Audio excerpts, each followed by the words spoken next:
আসসালামু আলাইকুম। আমি আবিদ হোসেন।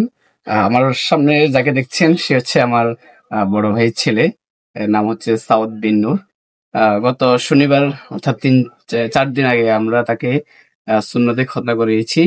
তবে বর্তমানে যে আগে যে সিস্টেম ছিল পূর্বে যে পুরাতন নিয়মে সেভাবে আমরা করাই নাই। আমরা ইকবাল ভাইয়ের দোকানে আসছি। দোকানটার নাম কি না? Medicine corner. মেডিসিন কর্নার রানীহার বাজারে মসজিদের পাশেই। সেখানে আসছি উনি ডিজিটাল ডিভাইস কসমেটিক্স সুন্নতে খতনা করিয়েছে। আসলে মানুষ উদ্বিগ্ন থাকে, নতুন সিস্টেম অনেকে জানে না কি না কিভাবে। সেটা আমারও ছিল, আমার বড় ভাই ছিল। বড় ভাই বেশি চিন্তিত ছিল, কারণ অনেকজন অনেক কথা বলে কি হবে না হবে, না অনেক মানে বিভিন্ন জায়গায় দুর্ঘটনা ঘটে, এটা কোনো এরকম কিছু হবে কিনা।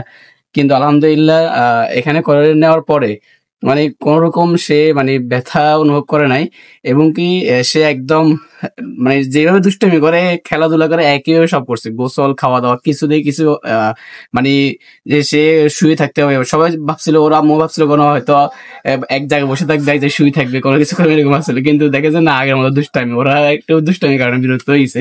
কিন্তু আসলে মানে কোনো কিছু হয় না। এখানে সেলাই ব্যান্ডেজ পট্টি এগুলো কি আছে? ব্যান্ডেজ ছিল না, কোনো পট্টি কিছু ছিল না।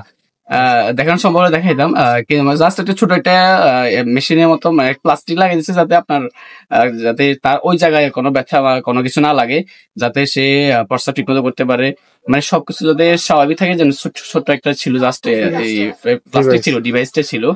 তো আমি সবাইকে বলবো, যারা উদ্বিগ্ন থাকেন, নতুন সিস্টেম নিয়ে চিন্তিত থাকেন, কোনো চিন্তার কোনো কারণ নেই। ইনশাল্লাহ একদম নিরাপদ, বলতে গেলে 100% নিরাপদ।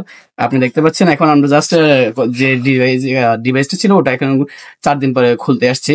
ও কিন্তু স্বাভাবিক। ও এখন আমি ওকে হাঁটে নিয়ে এসেছি, যাওয়ার সময় কিন্তু আমরা হাঁটি মানে হেঁটে হেঁটে গেছে নিজের মতো করে, কোনো সমস্যা নাই। এ হচ্ছে কথা। আর যারা চিন্তিত আসলে চিন্তা করবেন না, ইনশাল্লাহ এই ডিজিটাল ডিভাইস কসমেটিক সিস্টেমে আপনার সুন্নতে খতনা করান। এই হচ্ছে আমার কথা। ধন্যবাদ।